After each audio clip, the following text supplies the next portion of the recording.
Hi there, just a little video from me now that your Thermomix has arrived, just to get you started and up and running with a few little hints and tips that you learn along the way. Little bits and pieces with your Thermomix. So the first thing that I will show you, so this one is your lid. This one here is called your measuring cup, and it comes out. So just a little rock on it and it should just lift straight out. So you can choose, there will be some recipes that you see that call for you to take it out and pop your varoma on top, or occasionally your simmering basket as well. It just lets the steam come through the hole on the top there. So that's our first little bit.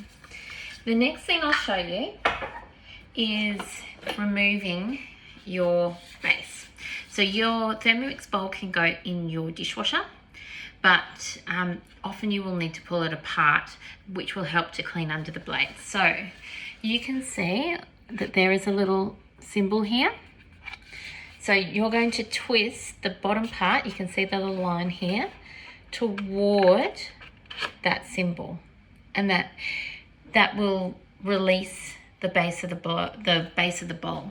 Now, the first time you do this, and the first couple of times you do this, it will be quite stiff. So don't feel like you're going to break it. It loosens up a few times after doing it. So you then just pull that one down, and you can see then you can just lift your blade straight out. Now, to put it back together again, you can see your holes there. You can see the little pegs, just here and here and here around the outside. Now, I put mine in there and just line them up. People do this slightly differently as well. I have seen people put the base on first and then slot the blades in, but this is how I have always done it. I then just hold onto the top of my blades. Always be careful when you're putting your fingers in your bowl, because your blades are sharp, particularly when it's brand new. I turn it upside down. Then I'll take my lid, and again, I'm looking for that little mark there with the little hot symbol. So we put that one on, rest it on there till it slots into place. You'll feel it. So you can see that's facing there, always needs to be facing there. That's all gone down firmly, and I just twist and pull it back into line with the handle. Once it's done that, you've clicked it into place.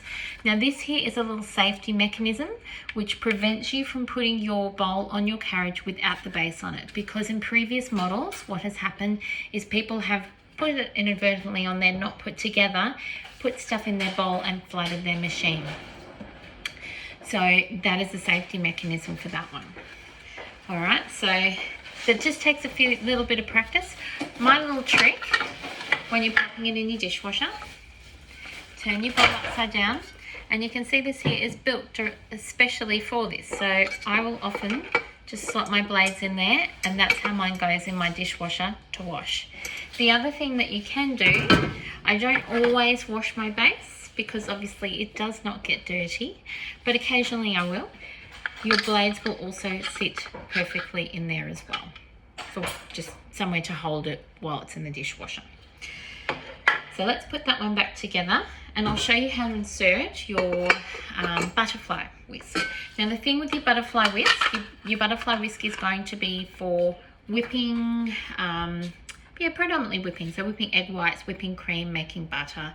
But there will be some recipes that call for it, like for example the risotto, and also a few sort of like curries and things like that. We've got meat in there because it lifts the meat up, and so the stirring's not just down the bottom, it's the whole way through.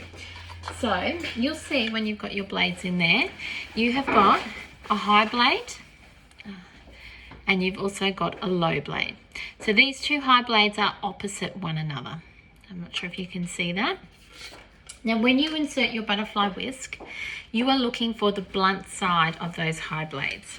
So you can see that this side here with the little tapered bit is your sharp side, and the other side is your blunt side. So that's your cutting side. So if you are ever using reverse, and you will be using the blunt side of your blade, so you're getting less of a chop than you would going in the normal direction. So when we insert our butterfly whisk in, we're looking for those two high blades, and we're putting it just to the blunt side of it. You'll see that the distance between there is very, very small. If we were to put it in the other way, which is incorrect, and that one is there, the distance there is actually quite large. So blunt side of your high blade. The next thing to remember when you're using your butterfly is that you never go above speed 4. That's when your butterfly wisp will pop out and get chopped up in there. So it's not something that you want to do. So only ever speed 4 is your maximum speed when you're using your butterfly in there. Okay.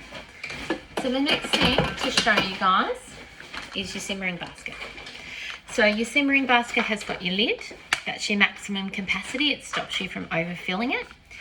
You'll also notice that it has this little hole here. So your spatula has this little groove on it. So these are designed to fit together, and your spatula will just clip into there and enables you to lift it in and out of the bowl. So for example, when you're popping this one into your bowl, have them facing your handle. So that little bit, it faces your handle. So in we go, pulling it back, we can lift it out, putting it in. If you want to tip it out straight away, the little trick is to use your spatula to open the lid, then put your thing in and lift it out. Then you can tip it straight out. So there will be some recipes that call for you to put this on top. Don't ever omit doing that because you will redecorate your kitchen. So if it is asking you to have your lid on, have your measuring cup off, put your simmering basket on top, that is protecting your kitchen from any splash. So like you would rest a pot lid over your pot or something like that to let a bit of steam out, but to stop it from splashing everywhere, it's exactly the same kind of thing. You will only ever do that once. If you are ever silly enough to do it like me. All right, so the next thing I'll show you is your varoma. So your varoma sits on top. Oops, I've got I've got my correct varoma. I've got two. I've got a TM31 and the lid size is different. So I always get them mixed up. But your varoma will sit on top. You've also got another little tray inside. Now you can cook with this tray in there, you can cook without this tray in there. So if you have something like a chicken, I would leave this one out. If you are doing a few layers of vegetables, by all means have it in there. It will give you a little bit more room. The trick when you're steaming is to make sure that your steam can come through these holes. So if you cover these holes entirely, it is going to take you forever to get that steam through. If you can rearrange your food a little bit so that there is a little bit of space, a few little gaps in there, I'll often put a bit of paper, a bit of baking paper, and just wet it, roll it up, squish it up, and then I'll pull it away from those, particularly if I'm doing some meat or something like that, because it keeps the tray relatively clean then as well, and then you're not having to clean through this kind of mesh part with your meat and everything that's cooked. But that enables that steam to come through. Now the other thing as well, very clever as it is that your lid of your varoma tray is made so that when you take it off, you can pop that one down on your bench, and this one sits perfectly in it. Will catch all that condensation. So yes, so that's just a handy little trick to make life very easy when you're using it. Now they are the main things with your Thermomix. There is something else that I will teach you as well. So occasionally you will find that you might get a little bit of burning on the bottom of your bowl. Now don't panic about it. It does happen. It's often from using high heat. When you're using high heat, use your spatula and make sure you really scrape that caramelization off the bottom of the bowl.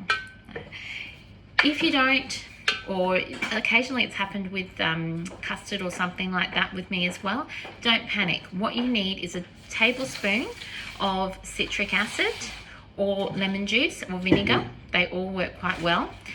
Fill your bowl generally about halfway, pop it on there, and if you scroll across on your screen, you'll see that you have got a kettle mode. So you pop on your kettle mode, put it on 100 degrees, heat that up. That will help to loosen that all. The other trick, if you do get a bit of a dirty bottom of your bowl, keep a few eggshells when you are making a cake or whatever you're doing. And you can put them in there. Again, a little bit of lemon or a little bit of vinegar. A little bit of lemon, a little bit of vinegar. On it goes. And a little bit of water in there as well. And just put it onto speed 10. So those eggshells will break up. They will be a little bit, I guess, they will almost sort of scour the bottom of your bowl. And all of that will lift straight off. So they're the tips if you do get a little bit of something stuck on the bottom of your bowl. Your pre-clean mode is fabulous. If you've got a very sort of sticky mixture, or, you know, for example, a really sticky cake batter or a bread dough or something like that, do use your pre-clean mode, which is just, jump out of that one, jump back to our home, which is also there as well.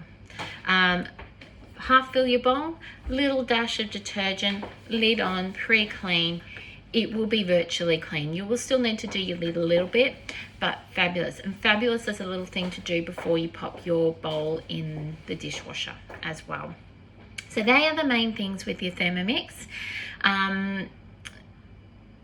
Be careful with your blades, particularly at first, because they will be very sharp. Your spatula, don't forget, can go inside here. It has its little guard on it, so when you stick it in there, it's not going to hit the blades. And you will find a few recipes that actually call you to do that. You know, particularly something like if you're making a frozen yogurt, you're doing frozen fruit, being able to get in there and stir it around while it's working will give you a much more even sort of chop. So that is all the bits and pieces with your Thermomix. Have a little bit of a play with cookie dough as well. Remember to change your filters. So if you want to broaden your search, so it will automatically set to Australia, but just click in your filters, click off Australia, put on English, and that will give you a greater breadth of recipes to choose from. Your search will be increased quite substantially. So there are all the bits and pieces with your Thermomix, but honestly, if there is ever anything that you can't figure out or that you need a hand with, please reach out. I'm always here. I'm just a message away, and 9 times out of 10 you'll get a response straight back from me. So happy cooking. Enjoy your new Thermi, and I hope to see you soon.